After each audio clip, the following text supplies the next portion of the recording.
नमस्कार दोस्तों, जय गुरुदेव टीचिंग पॉइंट में आपका स्वागत है। दोस्तों, जैसा कि आपको मालूम है, नव वर्ष आने में अब कुछ ही समय बचा है। कुछ ही घंटों में नव वर्ष का आगमन होने वाला है और 2021 की विदाई अब होने वाली है। दोस्तों, नव वर्ष की हार्दिक शुभकामनाएं आप सभी को। नया वर्ष नई खुशियों के साथ आए, नई उपलब्धियां प्राप्त हों, ऐसी हम आशा करते हैं। तो दोस्तों, सभी स्टूडेंटों को हम नव वर्ष की शुभकामनाएं देते हैं। दोस्तों, आज हम मध्य प्रदेश पुलिस भर्ती परीक्षा जो नव वर्ष में होने वाली है, और भी कई परीक्षाओं का आयोजन नव वर्ष में होगा। तो दोस्तों, उसी को ध्यान में रखते हुए आज हम ये वीडियो पेश कर रहे हैं। दोस्तों, ये हमारी वीडियो 2021 की अंतिम वीडियो है। आगे हम नव वर्ष में कुछ अच्छा करेंगे। तो दोस्तों, रसायन विज्ञान मध्य प्रदेश पुलिस भर्ती परीक्षा के सिलेबस में सम्मिलित है। तो दोस्तों, कुछ महत्वपूर्ण तथ्य हैं, जैसे पदार्थ की प्रकृति एवं संगठन, परमाणु और संरचना, रासायनिक बंधन, अम्ल, भस्म और लवण और गैसों के सामान्य गुण। तो ये जो महत्वपूर्ण टॉपिक्स हैं, इन्हीं पर प्रश्नों को हम इस वीडियो में सम्मिलित करेंगे।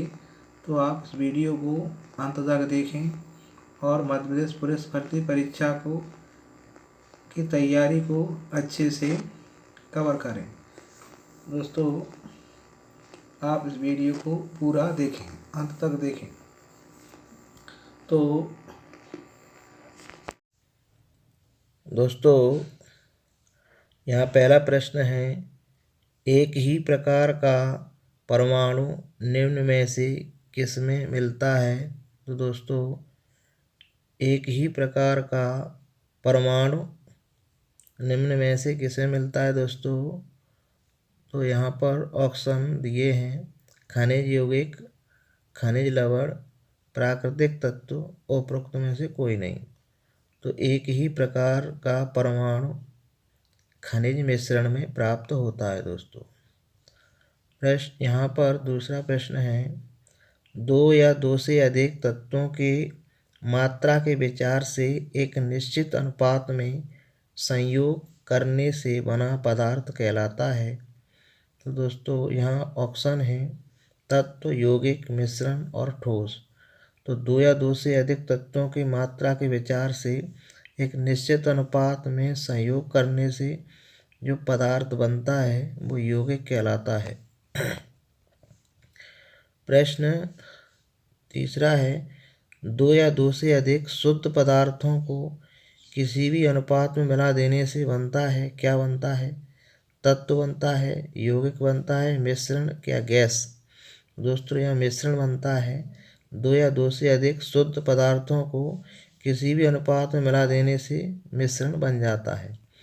दोस्तों, ये प्रश्न रसायन विज्ञान से लिए जा रहे हैं और जो एमपी पुलिस में पूछे जाने की पूरी चांस है। ये पदार्थ और प्रकृति एवं संगठन से संबंधित प्रश्न है। तो आगे का प्रश्न देखते हैं, निम्न में से कौन धातु होते हुए भी विद्युत का कुचालक है? तो यहाँ पर ऑप्शन है टिन, कॉपर, लेड, निकेल। तो दोस्तों, विद्युत का कुचालक लेड है। प्रश्न आगे है, किस अधातु में धातु चमक पाई जाती है? किस अधातु में धातु चमक पाई जाती है दोस्तों? तो यहाँ ग्रेफाइट है, आयोडीन, उपरोक्त दोनों, या इनमें से कोई नहीं। तो दोस्तों, यहाँ पर ग्रेफाइट और आयोडीन दोनों हैं। ऑप्शन सी सही है। आगे का प्रश्न है,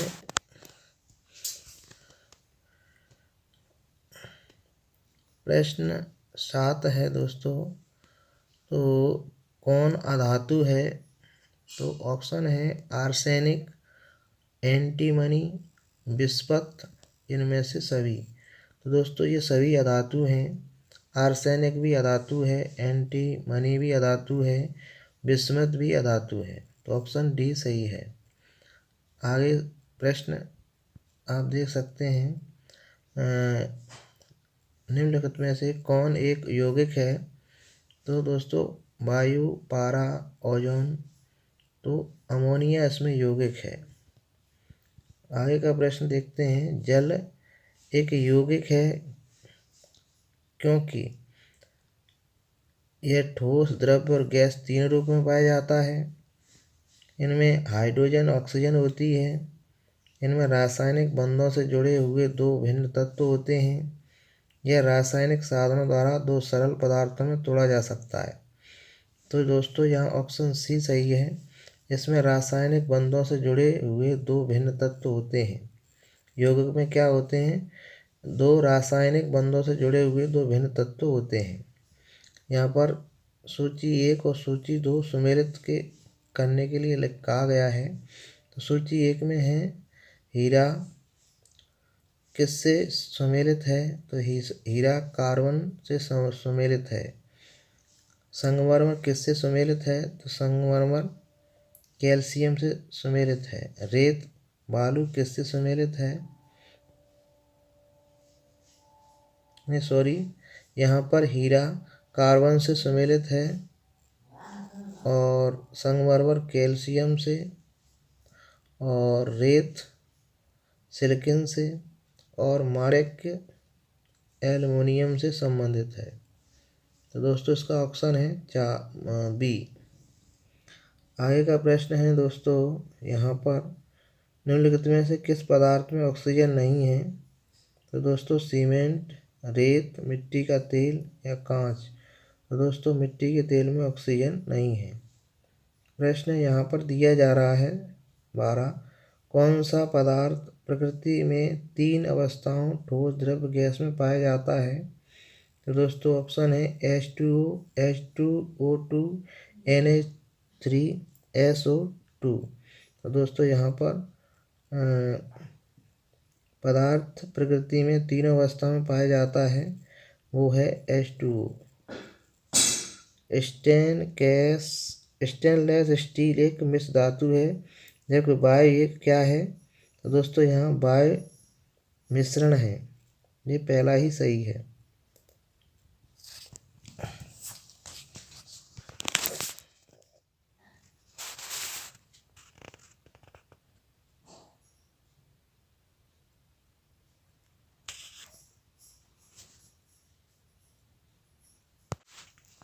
दोस्तों प्रश्न नंबर यहाँ पर 14 है, निम्न में से कौन तो तत्व हैं और ना ही यौगिक? दोस्तों यहाँ पर वायु ना तो तत्व है ना यौगिक है। दोस्तों पदार्थ की चतुर्थ अवस्था क्या है? तो दोस्तों पदार्थ की चतुर्थ अवस्था प्लाज्मा है। निम्न में से कौन एक यौगिक है? तो रेत एक यौगिक है। व्यंजक चूर्ण क्या है? तो व्यंजक चूर्ण यौगिक है। कौन सा एक मिश्रण नहीं है? तो ग्रेफाइट मिश्रण नहीं है। बारूद होता है, क्या होता है दोस्तों? बारूद एक मिश्रण होता है। कोयला क्या होता है दोस्तों? कोयला एक तत्व होता है। हीरा क्या होता है? हीरा भी एक तत्व होता है। विश्व का प्रत्येक पदार्थ अत्यंत सूक्ष्म कणों से मिलकर बना होता है, यह सर्वप्रथम किसने कहा? दोस्तों ये महत्वपूर्ण प्रश्न है कि विश्व का प्रत्येक पदार्थ अत्यंत सूक्ष्म कणों से मिलकर बना होता है, तो ये किसने कहा? तो कणाद ने कहा। हाँ दोस्तों, हमारे ऋषि जो हो चुके हैं वो कणाद हैं, उन्होंने इस बात को कहा। निम्नलिखित से यौगिक कौन सा है? तो अमोनिया एक यौगिक है। कौन सा एक तत्व है? हीरा एक तत्व है। वायु निम्नलिखित से क्या है? तो वायु एक मिश्रण है दोस्तों। रासायनिक यौगिक कौन सा है? तो अमोनिया रासायनिक यौगिक है। निम्नलिखित मिश्रण क्या है दोस्तों? तो इस्पात एक मिश्रण है। शुद्ध तत्व कौन सा है? तो सोडियम एक शुद्ध तत्व है। दोस्तों यहाँ पर जो प्रश्न है वो परमाणु संरचना पर आधारित हैं। दोस्तों पहला प्रश्न है, पदार्थ का परमाणिक सिद्धांत सर्वप्रथम किसने प्रस्तावित किया? तो जॉन डाल्टन ने प्रस्तावित किया। परमाणु के नाभिक का आकार होता है दोस्तों तो 10⁻15 होता है m। निम्नलिखित में कौन सा एक अस्थायी कण है? तो दोस्तों न्यूट्रॉन एक अस्थायी कण है। कौन सा किसी तत्व के परमाणु क्रमांक को सबसे सही निर्धारित करता है? दोस्तों प्रोटॉन की संख्या तत्व के परमाणु क्रमांक को निर्धारित करती है। परमाणु के नाभिक में निम्न कण होते हैं तो प्रोटॉन और न्यूट्रॉन होते हैं। दोस्तों निम्नलिखित में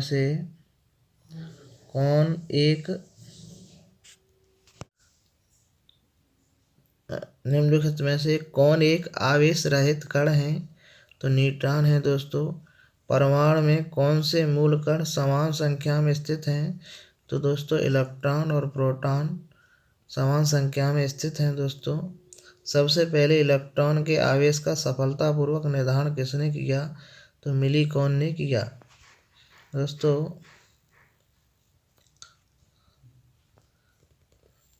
परमाणु विद्युतः होते हैं।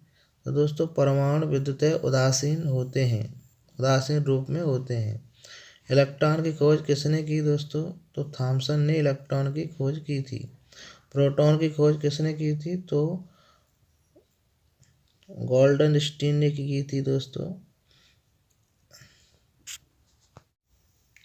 न्यूक्लियस की द्रव्यमान संख्या क्या है?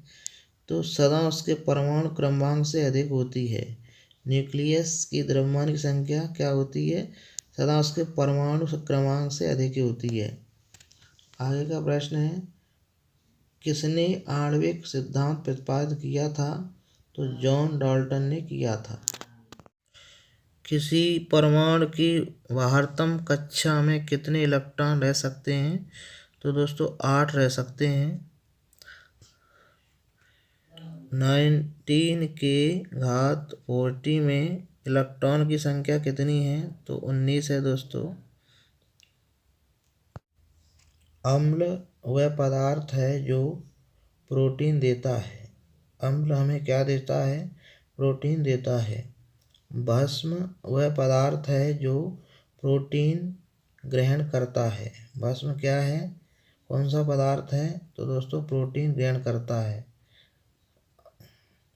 अम्ल व भस्मों की अभिक्रिया के फलस्वरूप बने पदार्थ को कहते हैं तो लवण कहते हैं। दोस्तों उदासीनीकरण क्रिया में बनता है तो क्या बनता है? लवण और जल बनता है। अम्ल एवं भस्म के परीक्षण के लिए किसका उपयोग किया जाता है? तो दोस्तों लिटमस पत्र का उपयोग किया जाता है। नीले लिटमस पत्र को लाल कर देता है तो कौन कर देता है? दोस्तों अम्ल कर देता है। लाल लिटमस पत्र को नीला कर देता है तो दोस्तों भस्म कर देता है। जल में घुलनशील भस्म को कहते हैं, जल में घुलनशील भस्म को क्या कहते हैं? दोस्तों क्षार कहते हैं। कौन सा कथन सही है? दोस्तों क्षार में साबुन जैसी चिकनाहट होती है। क्षार लाल लिटमस को नीला कर देता है। सभी क्षार भस्म होते हैं किंतु सभी भस्म क्षार नहीं होते। तो दोस्तों उपरोक्त सभी, तो डी ऑप्शन सही है। दोस्तों सभी अम्ल जल में घुलकर प्रदान करते हैं तो H+ प्रदान करते, H+ आयन सभी अम्ल जल में घुलकर क्या प्रदान करते हैं? H+ ion. भस्मों का स्वाद होता है दोस्तों कैसा होता है? खारा होता है। भस्मों के जलीय घोल में कौन सा आयन होता है? तो दोस्तों OH होता है। सभी लवण होते हैं, क्या होते हैं? विद्युत अपघटय होते हैं। pH मान निर्धारण किसने किया? तो दोस्तों pH मान निर्धारण किया सोरेनसन ने किया दोस्तों। शुद्ध जल में हाइड्रोजन आयन साधारण का मान होता है तो 10⁻7 होता है। दोस्तों अम्लीय घोल का pH मान होता है तो दोस्तों 7 से कम होता है। क्षारीय घोल का pH मान होता है 7 से अधिक होता है। उदासीन घोल का pH मान कितना होता है? 7 होता है। सभी अम्ल धातुओं से प्रतिक्रिया कर कौन सी गैस निकालते हैं? तो दोस्तों हाइड्रोजन गैस निकालते हैं। रक्त का pH मान कितना होता है? 7.4। दूध का pH मान कितना होता है? 6.6। हाइड्रोक्लोरिक अम्ल एसिटिक अम्ल से अधिक शक्तिशाली है क्योंकि यह H+ आयन उत्पन्न करने हेतु संपूर्ण आयतन हो जाता है। जो लवण अम्लीय हाइड्रोजन परमाणु या हाइड्रोक्सिल आयन से मुक्त रहते हैं कहलाते हैं सामान्य लवण कहलाते हैं। जो लवण अम्लीय हाइड्रोजन परमाणु हाइड्रोक्सिल आयन से मुक्त रहते हैं वो क्या कहलाते हैं? सामान्य लवण कहलाते हैं। कौन सामान्य लवण नहीं है? तो दोस्तों NaHSO4 सामान्य लवण नहीं है। जटिल लवण का उदाहरण क्या है? तो सभी 3 ऑप्शन दिए हैं वो सभी जटिल उदाहरण हैं। जटिल लवण का उदाहरण है K4FeCN6। आप इस ऑप्शन को पढ़ सकते हैं, इन सभी हैं। मोहर लवण हैं, क्या है? दुक लवण कहलाते हैं। दोस्तों यहाँ सूची ए और सूची 2 में मिलान के लिए दिया है। सामान्य लवण क्या है? तो बेरियम क्लोराइड है। अम्लीय लवण क्या है? सोडियम बाइकार्बोनेट है। क्षारीय लवण क्या है? तो यह फेरिक हाइड्रोक्साइड। और दुक लवण क्या है? तो ये फिटकरी एलम इसको बोला जाता है।